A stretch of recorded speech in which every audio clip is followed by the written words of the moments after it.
Masarap ka kapag Friday pa. Eh, wala ko na sa inyo. Masyadong delay. Masyado ka mong kampante. Wala ko. Back sa office talaga sa Two Seasons Boracay during lunch and dinner. Ang naging strategy namin is umiwas sa pila, kaya we went there around 3 p.m.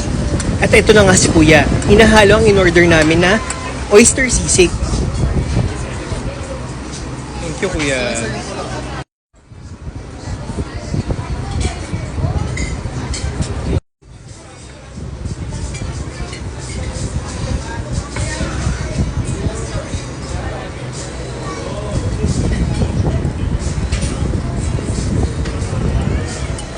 We also ordered their famous 4-cheese pizza. Nga at sinagpang ko agad.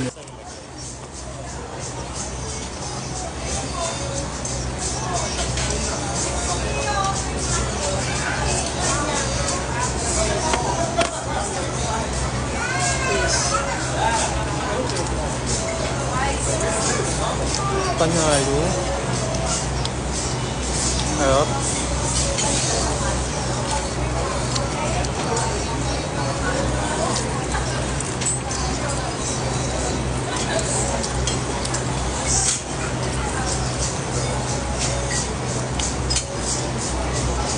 Pansin namin na ang staple talaga dito.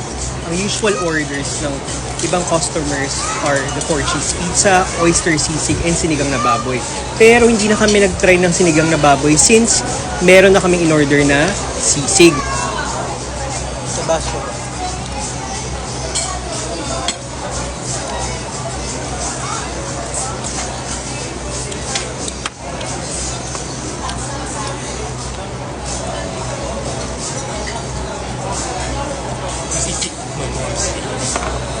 Ang sarap ng pagka-thin crust niya. No?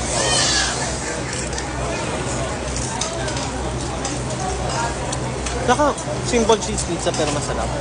Diba? Ikaw ng daliri.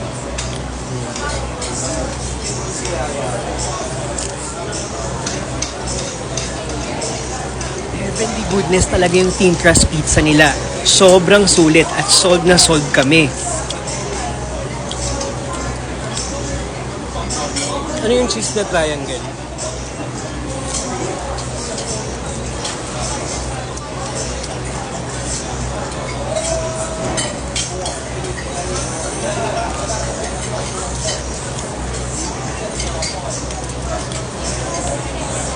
Tingin pa isa.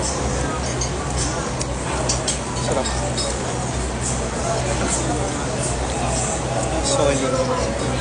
4-cheese pizza. Ang price ng 4-cheese pizza is 830 pesos, pero sobrang sulit naman.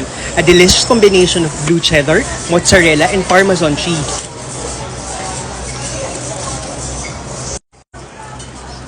Let's try oyster sisig. Presyo ng sizzling oyster sisig is 465 pesos, made of fried oyster with onions and black pepper. Good for 2 to 4 persons. Pero I suggest na mas bagay siya with a cold beer or alcoholic drinks. Kasi pag sa rice, nakakaumay na siya habang tumatagal.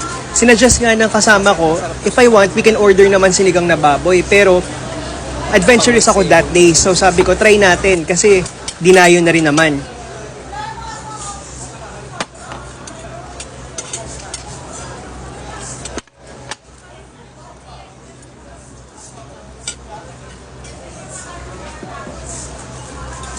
Try muna natin without seasoning.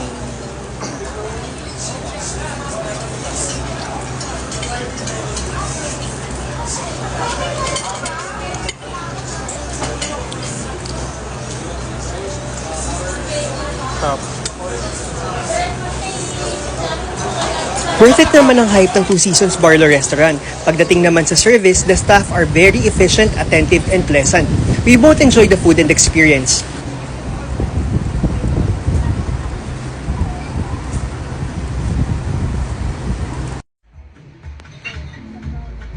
Dahil nga may umay aftermath, sumegway na kami sa favorite hangout place namin dito sa Boracay at Cafe Maruha.